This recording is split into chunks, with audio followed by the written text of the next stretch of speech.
Hey guys, Professor Bill, Comic Book University, and Rise of the Black Panther, issue number 3. So what we have here is T'Challa allowing the rest of the world to know that Wakanda exists. So the time period here is way back in the day when the Soviet super soldiers were like the original, like Hammer and Sickle. You know what I'm saying? All these like really old characters, like Dark Star was the original Dark Star. Um, uh, what do you call it? The Fantastic Four had just recently came to visit. So they actually literally explained in this. Well, not literally. They subtext, but it was pretty obvious that they said that they just had a visit by the Fantastic Four. You know, it was back in the first appearance of the Black Panther when he beat the living snot out of all of them. They even mentioned Wigfoot, a native resident, or native of America. So anyway, they invite this delegation over. I was scared to see that Iron Man was going to be in this because usually Iron Man doesn't bode well for anybody. Iron Man's like he's so cocky, so arrogant that like there's only two people in the Marvel universe who are this cocky and this arrogant. We're gonna get to the second one in a couple minutes. But every time Tony Stark shows up, like something bad winds up happening. No, fortunately, he got to see that he's not the smartest person in the world, or at the very least, he's still working with some backwards tech. So he tries to fly after this jet, but this jet just boom flies right past him. You know, whatever. It's a giant-sized jet. He's just a little tiny tin can set of armor. This is back in his old Mark V outfit, his armor. Anyway, so these delegates get brought over for the 5 major permanent fixtures in the UN, and they're there. And one of them is actually Dark Star. She was brought in by, or at least hired by Dark Star. It's hard to tell by the picture they showed. Regardless, there was a spy in there who was setting up little teleportation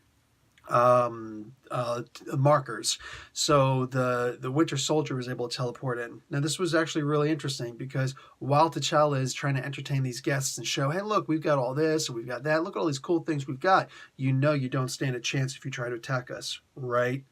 So he's doing all that stuff, and he is being a little cocky. He has to. He has to. You can't go up to the UN and pussyfoot around. You have to put it in their face. Hey, we're powerful. We will destroy you. Anybody ever heard of Khrushchev? Anyway, so Khrushchev. So what happens here is T'Challa has to suit up and go after the Winter Soldier, and he does, and he's able to take him down with the help of, mind you, when T'Challa fights, it's not just him fighting. He's got an entire team behind him who's helping him out. Like, you remember back when he beat up Mephisto in the early pages of Christopher Priest's first run? Was that Priest's run? Yeah, that was Priest's run. He had an entire freaking team working with him. You know what I'm saying? So, same thing here. And he's able to take down the Winter Soldier. And he's able to remove the mental programming because it's done cybernetically through the arm. So, right away, Bucky's just like, oh, they made me do something bad again, didn't they? I want to give you as much as I can, but I don't know names or faces. They make me forget these things. And like they got the voice around the text boxes, and it's just, oh my God, around the speech bubbles. And it's just so sad, dude. Like, he is such a freaking tragic story. You know, ever since Brubaker came along and really like outshone with Bucky. Oh man. So honestly, like, he should be considered one of the creators of Bucky. That's it. I've said it. It's done. So what happens is he gets kind of put to the side, and the delegation is sent home, and they're told, listen, since one of you guys went and did this nonsense to us, here's what's going to happen. You're going to make us a part of, and unanimously, a part of the United Nations, and you've got about a week to do so, because we're going to start inviting other nations over, and maybe one of these people will make a deal with us. And that is just the absolute, hands down, single greatest threat you could ever do to anybody who is a member of the United Nations. Let me in, or, we'll start working with people who aren't in. So it's like, it's literally, make me one of your partners, or we're going to have issues. So that's perfect. That is so perfect.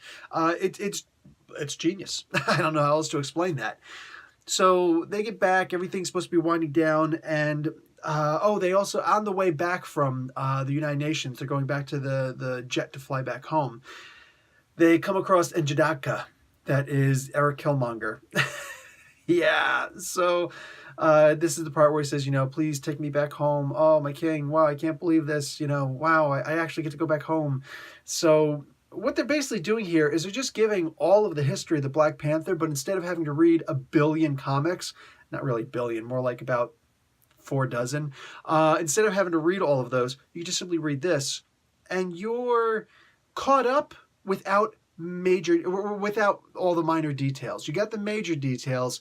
We have all the minor details. That's okay. You're still in the conversation. You read these comic books, these Rise of the Black Panthers comic books, you are in the discussion. All right? So this is fantastic. And at the end, they're talking about how, we got the anti-teleportation things going on. There's about a picosecond of downtime while it recharges. Well, in that downtime, so in that picosecond of downtime, I want you to understand something, okay? Former electrical engineer, or just if you're really good with math, whatever. You understand that, nanotechnology is supposed to be the greatest that we've got. Well, you know what comes after nano? Pico. So even smaller window of time than a nanosecond is a picosecond. All right, 1,000th of a nanosecond would be a picosecond, and in that small amount of time, Doctor Doom shows up and sits down on the throne. He's already sitting on the throne of Wakanda. He's already got the place mapped out. And it's like, I desire a king with an audience with your king. He doesn't say I demand. The intonation and that key choice of words, that's important. This is a fantastic comic book, guys. I'm giving this an A. This is great. This is great. I'm so hooked on this right now. I love the little, slight revisionist history, like everything's happening at once as opposed to throughout the course of time. There are no Solomon's frogs. There's no need for stuff like that. You know what I'm saying? We're good. This is a great comic, guys. This is an absolute great read. I heard rumor that Evan Narcisse, the writer of this, is he's got consultation from Ta-Nehisi Coates, which is acceptable. It's acceptable. I heard that he might actually be taking over this series. I might be okay with that. I might be okay with that. We might get down to a more grassroots Black Panther. I don't know how much it'll expand after that. Whatever. My thoughts are that I'm okay with that. Just what I'm seeing here. This is good. This is really good. Now let's see how good. We can see how he's condensing history. Let's see how well he can start creating history from that point on. All right, guys, that's it from me. Professor Bill, Comic Book University. Class dismissed.